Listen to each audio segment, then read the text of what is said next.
Vamos a grabar.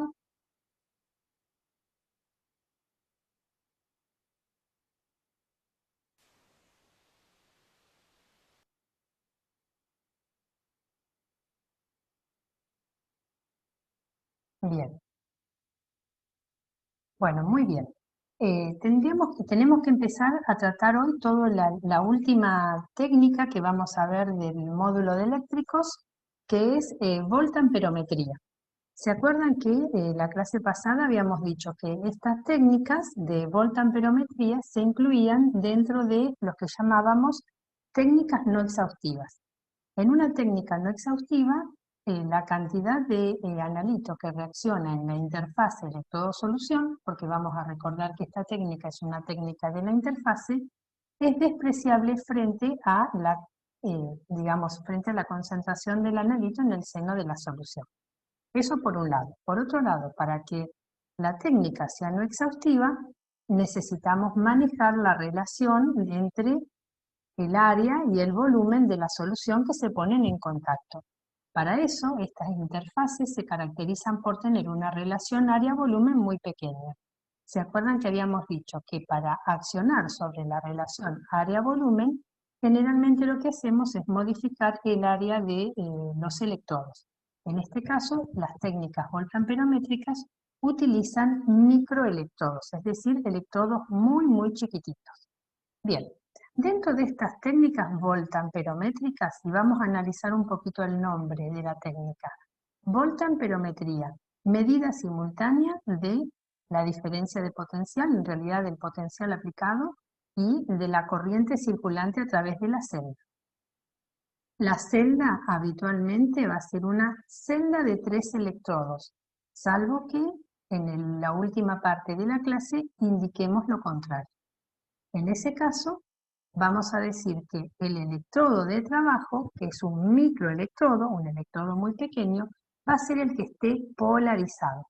Esa celda de 3 electrodos va a contar, como dijimos la clase pasada, de un electrodo de trabajo y además ahora le ponemos otra característica, que sea pequeño, microelectrodo. Un electrodo de referencia, y entre el electrodo de trabajo y el electrodo de referencia vamos a medir el potencial aplicado, y un contraelectrodo. Y entre el contraelectrodo y el electrodo de trabajo vamos a medir la corriente circulante a través de la celda. Es decir, que en estas técnicas vamos a trabajar mucho con el gráfico corriente versus potencial aplicado.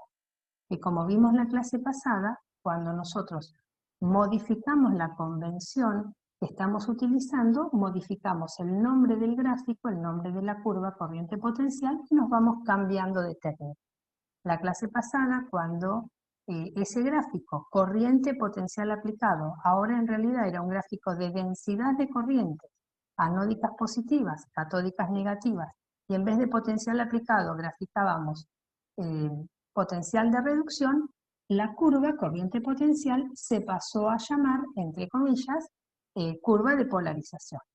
Bien, las dos grandes técnicas que tenemos dentro de las voltamperometrías son, por un lado, la polarografía y por otro lado, la voltamperometría hidrodinámica. ¿Cuál es la diferencia fundamental entre ellas? Bueno, la diferencia fundamental es el mecanismo de transporte de masa. En polarografía no se agita la solución. Entonces, de los 3 mecanismos de transporte de masa que vimos, el mecanismo por el cual el ion va a llegar desde el seno de la solución a la capa de solución adyacente al electrodo va a ser la difusión. El analito en ninguna de las dos técnicas va a participar, o en realidad va a tener una participación despreciable en el proceso de migración. ¿Por qué? Porque en cualquiera de las técnicas nosotros vamos a agregar un electrolito soporte. ¿Quién era el electrolito soporte? Era una sustancia que habíamos dicho, no electroactiva, una sal completamente disociada, es decir, un electrolito fuerte, que se encarga de transportar la corriente en la solución. Entonces, de los mecanismos de transporte de masas que nos quedan, difusión, convección, en polarografía, como no se agita la solución, y hablamos de convección forzada, ¿sí? Entonces el mecanismo que predomina es la difusión. Mientras que en la voltamperometría hidrodinámica, mucho nombre para decir simplemente estoy agitando. Hidrodinámico es estoy agitando. El mecanismo de transporte de masa ahora va a ser por convección hasta una determinada distancia al electrodo y luego va a terminar siendo difusivo. Es decir, que la diferencia es si se agita o si no se agita. Y además, cuando no se agita y el electrodo de trabajo que se usa es el electrodo gotero de mercurio, con esta sigla que tenemos acá abajo, EGM, la técnica se llama polarografía. No se utiliza otra técnica donde no se agite y se utilice otro electrodo, ¿sí? Habitualmente la polarografía es eso, sin agitación, con electrodo de trabajo, el electrodo gotero de mercurio, que lo vamos a describir en un ratito. Bien, la ventaja que tienen estas dos técnicas, tanto la voltamperometría hidrodinámica como la polarografía, es que con cualquiera de esas técnicas se obtienen corrientes límites reproducibles. Vamos a recordar qué era la corriente límite. Era la corriente máxima que alcanzaba en el gráfico o en la curva corriente potencial aplicado, ¿sí? Después vamos a ver en un ratito que esa corriente es muy importante porque esa corriente es la que nos va a permitir hacer el análisis cuantitativo, ¿sí? Entonces, en polarografía, que esa corriente constante, máxima, sea reproducible, depende de que, o está en realidad, se debe a que la superficie del electrodo se renueva continuamente. El electrodo se llama electrodo gotero de mercurio. Hago medidas en justamente gotitas de mercurio de un capilar que van formándose y caen a un depósito o charco de mercurio en el fondo de la senda polarográfica que la voy a explicar en un ratito. Mientras que en la voltamperometría hidrodinámica, que la corriente límite sea reproducible, se debe o se atribuye a que la solución se está moviendo, la estoy agitando, o que el electrodo es el que agita la solución. Yo tengo dos formas de que haya agitación. Le pongo un buzo magnético y agito la solución, que es lo que habitualmente hacemos, o si no, la otra cosa que se puede hacer es el electrodo de trabajo, que generalmente, por ejemplo, en el caso de reacciones anódicas se usa el electrodo de disco rotatorio de platino, justamente su nombre indica que es un disquito de tamaño muy pequeño que se conecta a un motorcito y que está girando. Entonces el mismo electrodo cuando se mueve agita la solución. Bien, bueno, entonces, entendimos la diferencia entre cada una de estas técnicas, entre la polarografía y la voltamperometría. Vamos a ir viendo ahora, bueno, cómo se obtiene esta curva corriente potencial. Bueno, simplemente esta es la misma filmina que vimos la clase pasada porque es para recordar que las dos formas de obtener una curva corriente potencial es con el circuito galvanostático, es decir, fijo la corriente y mido el potencial, o con el potenciostático, fijo el potencial aplicado, obviamente, mido la corriente.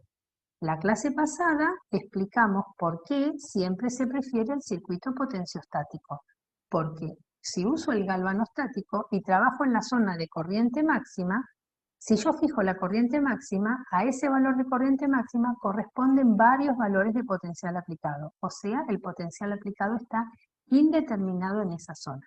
Es por eso que el circuito que se va a utilizar es el circuito potenciostático. La celda es la celda de 3 electrodos que acabo de explicar cuál es la función que tiene cada uno de esos electrodos. Bien, bueno, ahora lo que tenemos que hacer es algo que la gente odia, pero bueno, que es necesario que lo hagamos, que es obtener o hacer una deducción matemática de esa forma de la curva. Esa forma de la curva, si hay agitación, se va a llamar onda voltamperométrica. Si no hay agitación, se va a llamar onda polarográfica. Entonces, primero vamos a ver qué es lo que queremos hacer. Y lo que queremos hacer es esto. Queremos encontrar una expresión matemática que describa la forma de esta curva, ¿sí? En esta curva vamos a recordar qué es lo que está sucediendo. En esta curva, una curva de corriente, en realidad, ¿se acuerdan que cuando decimos que como estos son procesos de la interfase, lo que tenemos que graficar son densidades de corriente, ¿sí? En función del potencial aplicado. En esta curva, que no lo voy a explicar la clase de hoy porque lo expliqué en la clase pasada, podemos identificar distintas zonas. La zona del control por transferencia de cargas, es decir, cuando hay que vencer la energía de activación propia de la reacción. La zona lineal o de control óhmico, que fíjense que como hay electrolitos soporte, entonces esto ocurre en un rango de potenciales aplicados muy pequeños. Esto es prácticamente, es una recta con una pendiente muy alta. La zona de control mixto, cuando ambos procesos, la transferencia de carga y la transferencia de masas, ocurren a la misma velocidad, y la zona donde la corriente es independiente del potencial aplicado, donde el proceso que controla es el proceso de transferencia de masas. ¿Qué quiero decir con esto? El ion tarda en llegar a la capa de solución adyacente al electrodo. Una vez que llega, se reduce rápido, ¿sí? Es importante para mí que vamos a ir viendo toda la deducción, que si hay alguna consulta, me interrumpan y la hagan en el momento, ¿sí? Para que quede claro. Bueno, muy bien. Entonces, si hay que encontrar esta expresión para esta onda voltamperométrica, vamos a llamar a la corriente máxima, que fíjense, la corriente máxima, en realidad esta es la corriente máxima, vamos a llamar a la diferencia entre esta línea punteada, que todavía no les expliqué qué es, pero que se va a llamar en unas filminas siguientes la corriente residual, ¿sí? A la diferencia entre la corriente máxima y la corriente residual a un determinado potencial aplicado en la zona donde la corriente es independiente del potencial aplicado, a esa diferencia máxima menos residual, la llamo corriente límite, ¿sí? Cuando vayamos al libro, y ahora, ¿de dónde vamos a leer esto? Bueno, esto lo vamos a leer de School, Holler y Crouch, lo vamos a leer del libro de Harris, ¿sí? El libro de Robinson también nos puede ayudar, pero básicamente con los dos primeros vamos a estar bien. Los libros más viejos nos van a llamar corriente límite a la corriente máxima en polarografía. Yo el nombre ese me lo voy a guardar para esta corriente, para la diferencia entre la máxima y la residual, ¿sí? Bien, entonces, para entender qué es lo que ocurre y cómo obtenemos la ecuación matemática para esa curva, lo primero que tenemos que conocer es cómo varía el perfil de concentración de una solución agitada. ¿Se acuerdan que había definido la clase pasada gráfico de perfil de cómo? La propiedad, o en este caso, bueno, el parámetro, la concentración, cómo varía ese parámetro en función de la distancia al electrodo. Entonces, en este gráfico se está poniendo de manifiesto lo que les comentaba hace unos segundos, que es decir, cuando nosotros estamos agitando la solución, la convección acerca los iones desde el seno de la solución, donde la concentración, por ejemplo, del analito va a ser C sub A, ¿sí? Hasta una distancia determinada. Esa distancia se llama delta, ¿sí? Lo tenemos acá abajo, delta, o espesor de la capa difusional. ¿Y de qué va a depender el espesor de la capa difusional? Justamente va a depender de la velocidad de agitación. Cuanto más rápido agites vos, más cerca llegan los iones por convección y más pequeña es este espesor de la capa difusional. Es decir, los iones llegan hasta una determinada distancia por convección y a partir de ahí se mueven por difusión. Bien, esto es lo que ocurre para el analito, que se está, fíjense, estas curvas que las expliqué en la clase pasada, esto es a distancia cero, es la concentración C0A, concentración del analito en la capa de solución adyacente al electrodo. En la medida en la que va reaccionando, me voy gastando los iones, hasta que llega un punto, la curva Z, donde el ion llega y una vez que llega, se consume, reacciona inmediatamente. En ese momento estamos en el control total por transferencia de masa. En este punto, cuando la concentración del ion en la capa de solución adyacente al electrodo es 0, estamos en esta condición, ¿sí? Con la corriente límite, la máxima corriente que se va a desarrollar. Este modelo, que es el perfil de concentración para el analito, y tenemos al revés para el producto que se forme, fíjense la reacción, analito más N electrones que da producto. En este caso estamos considerando que tanto el analito, obviamente, como el producto son solubles, ¿sí? En el caso del producto ocurre lo contrario. ¿Qué va a pasar? El producto se forma en la interfaz electrodo-solución. Entonces ahí su concentración es máxima. Y en la medida en la que, digamos, se va formando, tiene que moverse hacia el seno de la solución. Inicialmente la concentración de producto en el seno de la solución es 0, porque hasta que no se forme no va a ir al seno de la solución. Y el movimiento es contrario.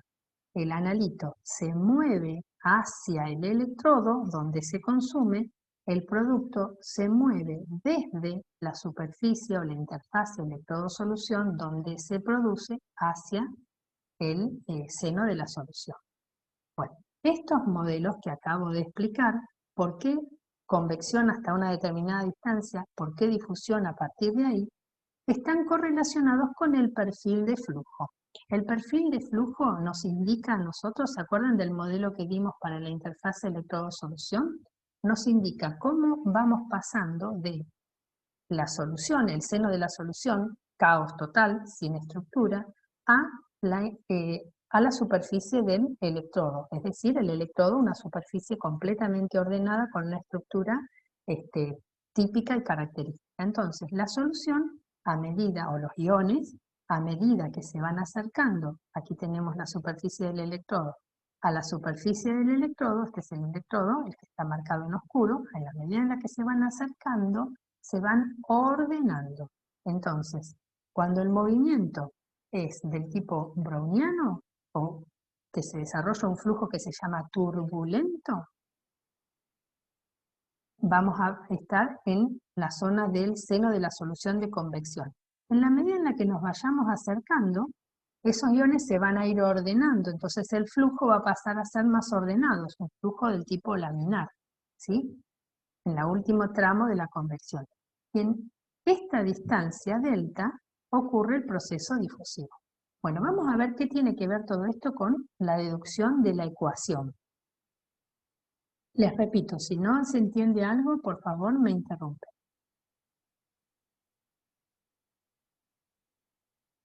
Bien, bueno, deducción de la ecuación de la onda voltamperométrica o de la para voltamperometría hidrodinámica, es decir, con agitación. Puro nombre es todo esto, ¿sí? Bien.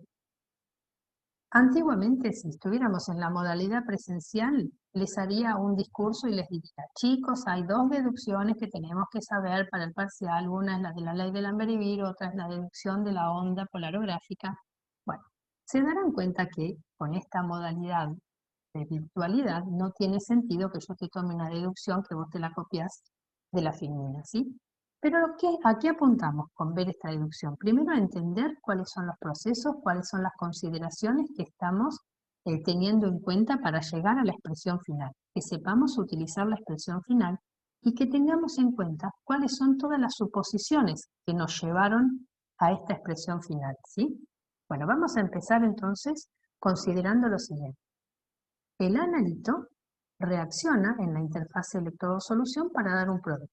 Ambos son solubles. Entonces, si nosotros calculamos a qué potencial aplicado va a comenzar a producirse esa reacción, y vamos a considerar, perdón, para eso que no hay control por transferencia de cargas, es decir, la energía de activación de la reacción es prácticamente cero. Entonces, el potencial aplicado va a ser el potencial de la celda. Y el potencial de la celda va a ser el potencial del electrodo de trabajo menos el potencial del electrodo de referencia, contra el que lo voy a medir. Ese potencial del electrodo de trabajo va a ser el E0 de la reacción, característica, analito más N electrones, que da un producto, ¿sí? Menos 0,059 sobre N logaritmo de la concentración del producto en la capa de solución adyacente al electrodo sobre la concentración del analito en la capa de solución adyacente al electrodo, que es donde ocurre la reacción. Les mostré recién el perfil y les dije, la reacción ocurre acá, el producto se forma en la interfase, bien. Entonces, tenemos que, esto no es otra cosa más que la ecuación de Nernst, ¿sí? Bien, tenemos que ser capaces de encontrar estas concentraciones en la capa de solución adyacente al electrodo, porque nosotros conocemos la del seno de la solución. Bueno, para eso vamos a tener que tener en cuenta que cuando se produzca la reacción, este proceso va a ser un proceso faradaico.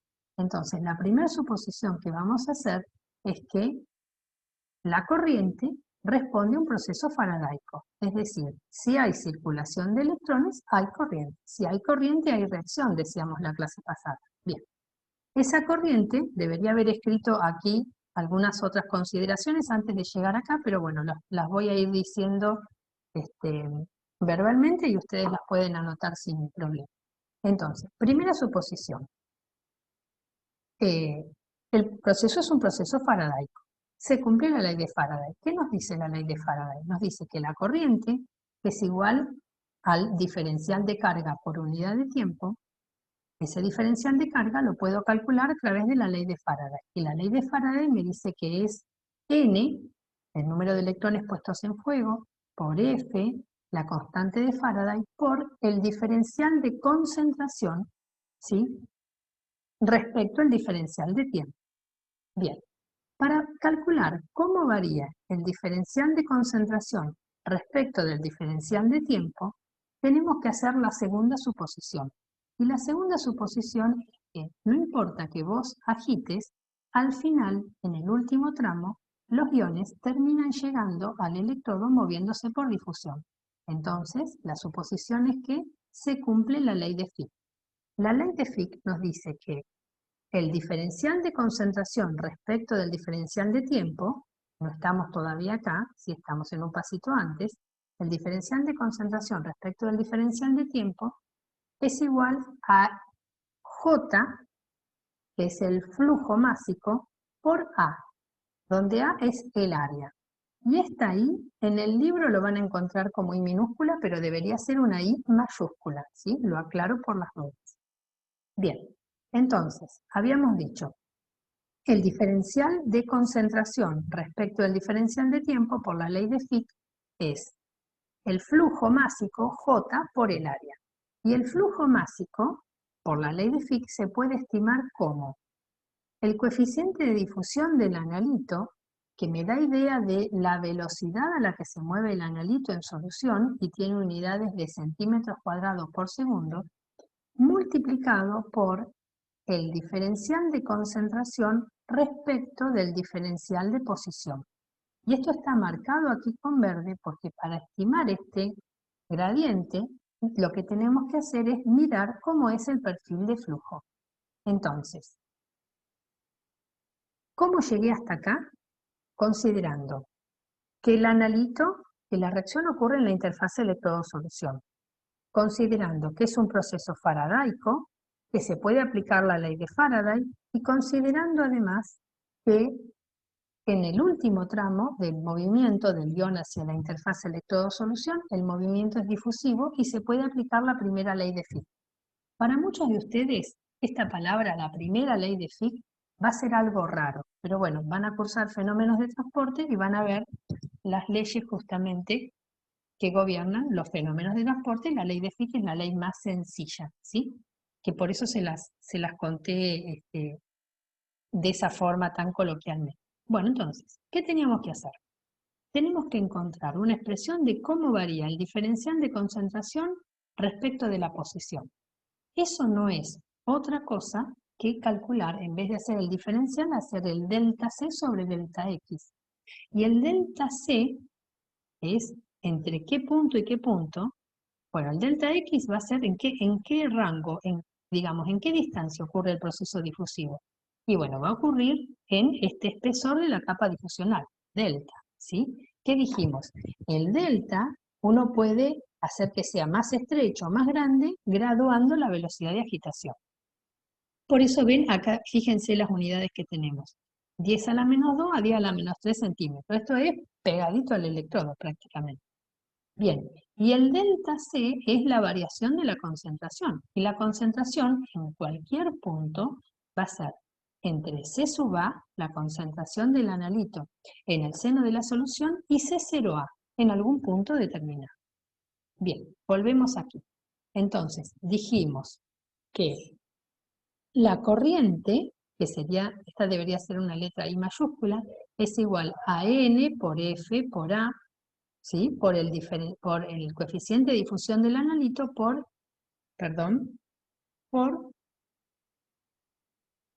el diferencial de concentración sobre el diferencial de posición, es decir, el delta C sobre el delta X. O sea que nosotros lo que podemos hacer ahora es una cosa, miren, podemos hacer esto. Podemos el área pasarla dividiendo abajo de la corriente I mayúscula y nos va a quedar la I minúscula, una densidad de corriente.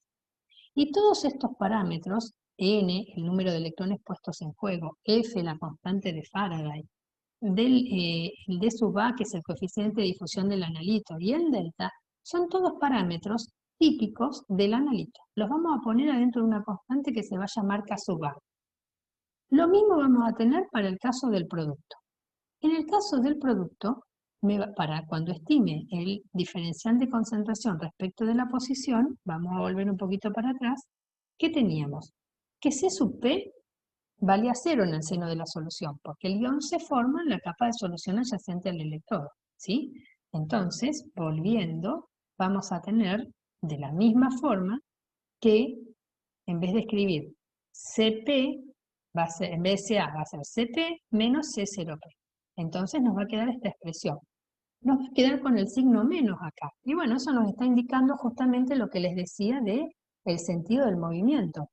El analito se mueve hacia la superficie del electrodo, el producto se mueve desde la superficie del electrodo. Todas estas constantes, la A de área la vamos a pasar acá abajo de la corriente y nos va a quedar una densidad de corriente, todas estas constantes que quedan, que son el número de electrones puestos en juego, F, delta, el coeficiente de difusión del producto, los voy a llamar K sub P. Bien, ahora todavía no sabemos nada, acuérdense que tenemos que llegar acá, tenemos que obtener C0A y C0P. Bien, entonces lo primero que vamos a hacer es tener en cuenta una cosa. Vuelvo un poquito para atrás. Yo sé que los mareo, pero es para que veamos, algo importante. Esperen que, si no nos va a volver locos. Bueno, fíjense, ¿qué pasaba cuando la corriente era igual a la corriente límite? Perdón, cuando la corriente era igual a la corriente límite, aquí decía C0A es igual a 0. El ion tarda en llegar, una vez que llega, se reduce rápidamente. Entonces, si la corriente es igual, si I es igual a I límite, entonces C0A vale 0. Entonces la corriente límite es igual a K sub A por C0A. Si ahora despejo, si hago la distributiva aquí, ¿sí? K sub A por C sub A, K sub A por C0A. Introduzco que K sub A por C A es igual a la corriente límite y despejo la concentración del analito en la capa de solución adyacente al electrodo, me queda esta expresión, ¿sí? Es jugar matemáticamente. No me preocupo mucho porque está hecho en el Scholer y Crouch, así que no me preocupo por eso. Bueno, y si despejo de esta expresión que había quedado, C0P, la concentración del producto en la capa de solución adyacente al electrodo, me queda igual a la corriente I sobre K sub P. Lo que voy a hacer ahora es, con estas dos expresiones de la concentración en la capa de solución adyacente al electrodo, las voy a reemplazar en la ecuación primera que tengo. Cuando reemplace y reordene los logaritmos, me va a quedar esta expresión que tengo acá. Me va a quedar C0P, corriente sobre K sub P. C0A, corriente límite menos corriente sobre K sub A. Si reordeno los términos con los Ka y Kp, aplico la propiedad del logaritmo del producto es igual a la suma de los logaritmos, me queda esta expresión que tengo acá. Y hay un caso muy particular, que es el caso cuando la corriente es igual a la corriente límite sobre 2. ¿Qué pasa en ese momento? Si con la corriente es igual a la corriente límite sobre 2, me queda corriente límite sobre 2 acá, acá abajo me queda IL menos IL sobre 2, IL sobre 2, todo este término se hace 0, y entonces a lo que me queda, ¿qué sería lo que me queda? L0 menos 0,059 sobre n, logaritmo de las relaciones de las constantes, que recordemos, esas constantes, el n es el mismo, el f, la constante de Faraday, es el mismo. Esas constantes, el delta, es el mismo. Va a incluir, o sea, depende estrictamente de los valores de los coeficientes de difusión del analito y del producto. Y en solución, todos los iones se mueven más o menos parecidos. Por lo tanto, si el producto y el analito son dos especies solubles, este término es prácticamente, esta relación de Ka es prácticamente 1 y este término es prácticamente despreciable. Bueno, a este valor de potencial aplicado que se obtiene con esta consideración especial se lo llama E medio o potencial de semionda, ¿sí? Ese potencial de semionda, si ahora vuelvo a reemplazar el E medio en toda esta ecuación, me queda la expresión final que tenemos aquí, donde la expresión final para la onda voltamperométrica va a ser que el potencial aplicado es igual al E medio menos 0,059 sobre n logaritmo de la corriente sobre la corriente límite menos la corriente. Encontramos la expresión que describe matemáticamente la forma de la curva.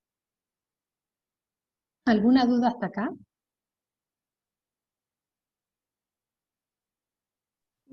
No, creo que vamos bien. ¿Vamos bien? Bueno, perfecto, porque esta no la detallé tanto en la filmina porque es la que está en el libro. Detallé un poquito más la de la onda polarográfica, que se darán cuenta que la de la onda polarográfica, lo único que tiene de diferente, por eso está marcado acá en verde, es cómo estimo la variación de la concentración respecto de la posición. Por eso es que empecé a explicar los perfiles de flujo. A ver si alcanzamos a verlo. Bien, para la deducción de la onda polarográfica, con soluciones no agitadas, ¿qué les parece si hacemos una cosa? ¿Qué les parece si nos desconectamos y nos volvemos a conectar y así no cortamos en el medio de la deducción? ¿Les parece bien? Sí, Perfecto. Perfecto, bueno, vamos a hacer eso entonces, porque queda muy poquito tiempo. Entonces,